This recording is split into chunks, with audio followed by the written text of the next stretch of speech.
Muy buenos días. La intención de esta presentación es platicar sobre un proyecto muy interesante que estuvimos trabajando recientemente a principios de 2019 para la zona patrimonial de Xochimilco, Tláhuac y Milpalta, básicamente enfocados a temas de subsidencia y de sismos y ver cómo la infraestructura hidráulica podría ser afectada y principalmente a qué nivel.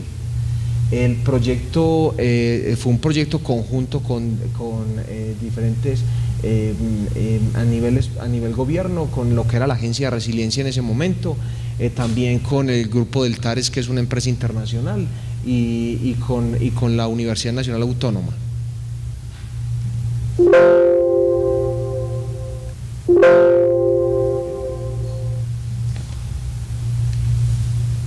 En principio, básicamente pensando en las grandes ciudades, como es el caso de Ciudad de México, vamos a enfrentar el problema de un crecimiento poblacional desmedido de alguna manera y con una expansión urbana que no podemos controlar.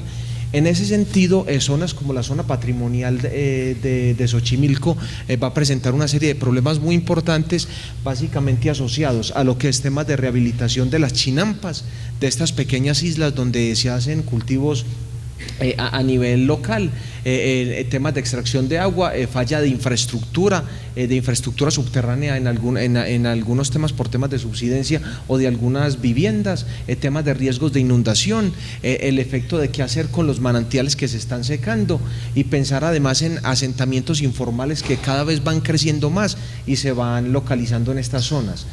Asimismo, cómo controlar el tema de descarga de agua y cómo de alguna manera mejorar la calidad del agua para su reuso. Y como lo decía en principio, temas de subsidencia e inundación. Básicamente fueron 6 puntos los que se trataron en este proyecto. En principio, cuáles eran los retos del sistema hídrico presente en la zona, evaluar el riesgo de la infraestructura por sismo y subsidencia, que es donde prácticamente RN lideró esta actividad. Entender el sistema hídrico superficial y subterráneo de la zona patrimonial, analizar las diferentes partes, los diferentes actores, no solo gobierno, sino también pensar en las comunidades locales, en diferentes grupos que controlan la zona y que controlan el crecimiento cultural y agrícola de la zona. ¿En qué sentido? Para entender los intereses y los conflictos particulares de cada uno de los actores. Pensar en qué actividades llevar a cabo o qué implementar para proteger la zona. En este sentido, pensar en un plan de resiliencia y finalmente evaluar el impacto de cada una de estas propuestas y ver la posibilidad de implementarla en la misma. De forma general, el entendimiento de la resiliencia urbana se refiere a unos 7 conceptos principales, que es los que vemos en los círculos azules. Básicamente estamos hablando de que seamos capaces de aprender de la situación que estamos viviendo y cómo mejorarla, que tengamos sistemas robustos, que sean redundantes, que sean flexibles, no tan rígidos como en general en las grandes ciudades, que esté integrado. Pensemos en un trabajo conjunto de no solo de los sistemas de la infraestructura, sino también en sí de las comunidades y de los actores locales, que sea ingenioso en el sentido de que cada ciudad es diferente y tiene retos diferentes, que sea redundante, muy seguro, pensando en que sea muy seguro y que no tengamos problemas en un futuro inmediato, y que sea inclusivo. Ahí es donde hablamos de que todos los actores que estén involucrados puedan participar y puedan dar su opinión en qué les interesa y están en contra de qué o por qué. Y finalmente todo esto va a detonar en una estrategia de cómo el agua es un recurso esencial, cómo la vamos a administrar, cómo la vamos a controlar, de qué forma la vamos a reusar, asegurar su calidad y finalmente cómo la vamos a distribuir. Desde el punto de vista del riesgo geológico, básicamente se trabajó con mucha información que hay disponible y alguna que se desarrolló. Se hizo una caracterización geológica del tipo de suelo que está caracterizando la zona. La línea negra que vemos en la primera figura es básicamente el perímetro de la zona patrimonial. También se caracterizaron los efectos de sitio, que llegaban a ser hasta de 6 veces la amplificación que podríamos obtener en un sitio firme, por ejemplo Ciudad Universitaria, que es el referente para nosotros como ingenieros en sismología, también entender cómo es la subsidencia, cómo es ese fenómeno de asentamientos regionales que tenemos en la zona en estudio.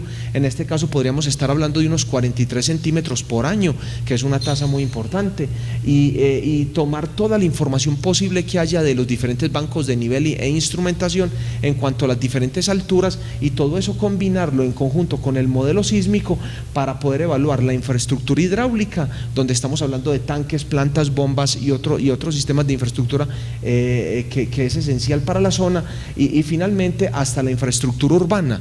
Y pensando en infraestructura urbana y para la zona patrimonial, estamos hablando de que podemos encontrar en un área de 50 por 50 metros, podemos encontrar hasta 66 viviendas. Estamos hablando de una densidad poblacional muy alta.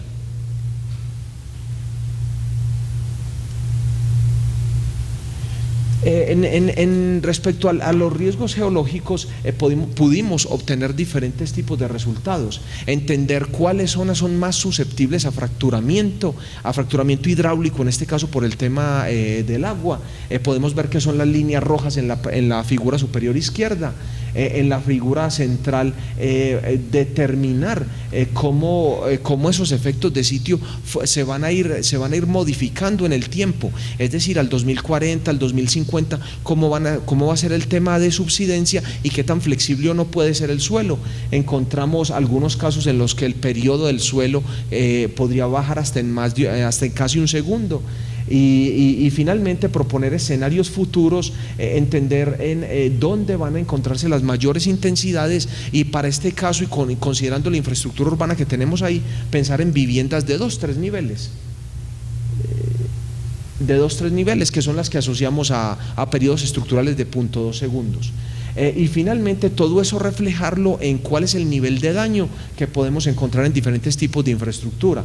En el daños en vivienda, que encontramos las zonas en rojo hasta en un 70% del costo que puede tener la vivienda, en plantas de tratamiento y bombeo hasta un 33%, y en temas del drenaje o el sistema para evacuar las aguas que ya están contaminadas en un 35%.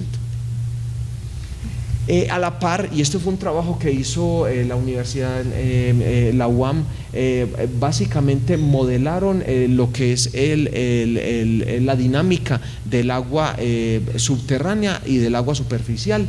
Encontraron promedios de recarga de agua desde el 79 al 2014, básicamente de 400 milímetros por año, pero hay un tema de evapotranspiración muy importante, en el cual estamos hablando en el mismo periodo de tiempo de unos 800 milímetros por año, y hay un tema de precipitación que no logra compensar, digamos, este fenómeno, que anda alrededor de 1.500 milímetros por año. Toda esta información permitió modelar a nivel 3D con un software especial la zona patrimonial, para visualizar y cuantificar cuál era la dinámica y cuál era la dirección de los flujos del agua subterránea. Como estábamos platicando, también es un tema de socialización.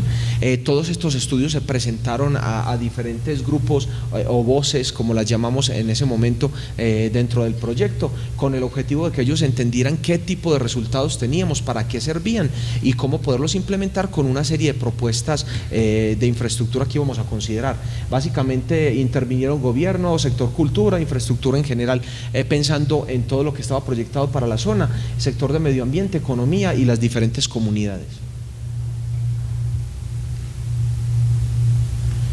A partir del estudio se propuso unas 5 mejoras básicas, o un portafolio de proyectos. El tema de reconectar el río Amecameca, que llega en la primera figura desde la parte este de la zona patrimonial, y al final sigue un recorrido vertical hasta el punto verde que vemos arriba, donde ha presentado problemas por temas de daño de infraestructura e inundación, pero la idea es poder pasar, digamos, o redirigir este río Amecameca a través de la zona patrimonial de la línea en blanco, permitiendo tener un mayor volumen de agua para disponer y utilizar, y de alguna manera la misma tratarla. También se propuso el tema de trabajar en humedales lineales en los límites de la zona patrimonial, que es la línea azul que ven dentro de la figura superior derecha. Básicamente esto va a permitir tratar pasivamente las aguas residuales y de alguna manera irla vertiendo poco a poco y de forma ya tratada y limpia a los canales. Y también pensar desde el punto de vista de mejorar el espacio público e integrar un poco la zona patrimonial de la Ciudad de México, pensar en corredores verdes.